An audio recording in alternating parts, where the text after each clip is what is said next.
Les transformations de l'information entraînent aussi des transformations de société, de fonctionnement sociétal. Parmi ces transformations, j'en citerai quelques-unes. D'une part, les dispositifs de nature réticulaire et viraux. L'affordance, ça veut dire la manière dont la machine a une capacité propre de suggérer son utilisation, va favoriser la diffusion et l'incorporation.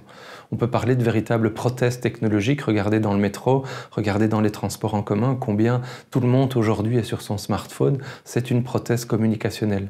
Deuxième transformation, l'immédiateté, renforcée par des dispositifs de réaction, diffusion rapide, le like, le partage, un share comme on dit.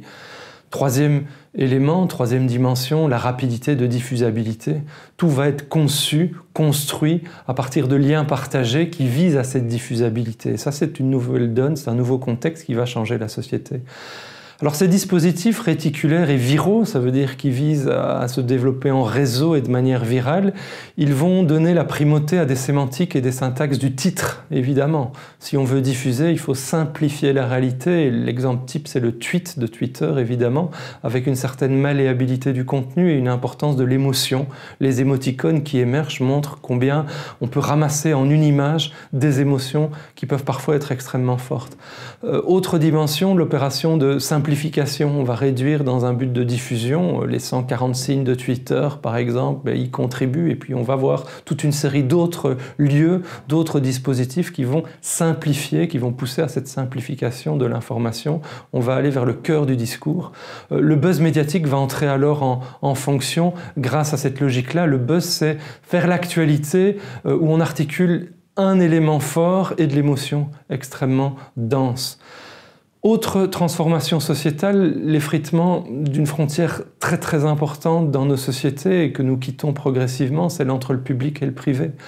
Facebook va y contribuer. Facebook, est-ce quelque chose de personnel que je porte ou est-ce quelque chose de public aujourd'hui?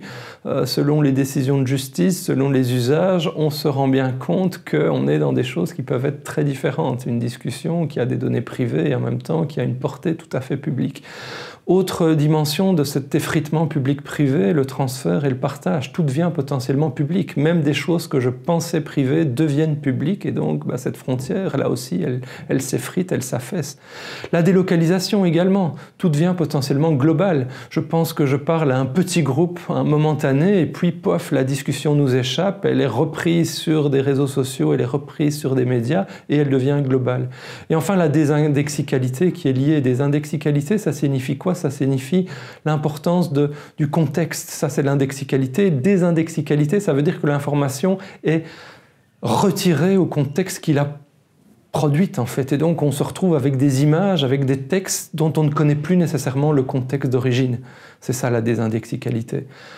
Ce qui nous amène à une société de surdésinformation, comme je l'ai appelé, avec une hyperprésence des technologies de communication et des médias dans une logique marchande.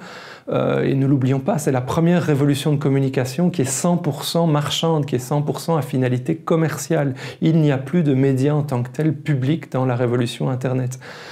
Avec une production dès lors informationnelle amplifiée, une multiplication des analyses et une décroissance de la profondeur analytique en lien avec la diffusabilité dont j'ai parlé. Et puis, reste cette question de la prothèse technologique que moi j'ai appelée chapelet relationnel versus le face-à-face. Nous étions dans une société de la face, dans une société du regard, de l'interaction. Nous passons de plus en plus dans une société médiatisée où les relations même d'extrême proximité se font par l'intermédiaire d'une machine.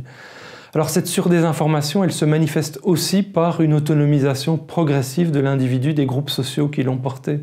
Il y a quelques décennies, nous vivions dans des groupes sociaux qui nous voyaient émerger et qui nous donnaient une identité, un sens, ne fût-ce que notre famille, avec notre nom de famille, mais aussi tous les groupes auxquels nous appartenons. Aujourd'hui, l'individu s'en autonomise. Il est moins dépendant du groupe qu'il a vu émerger et au contraire devient plus dépendant des technologies.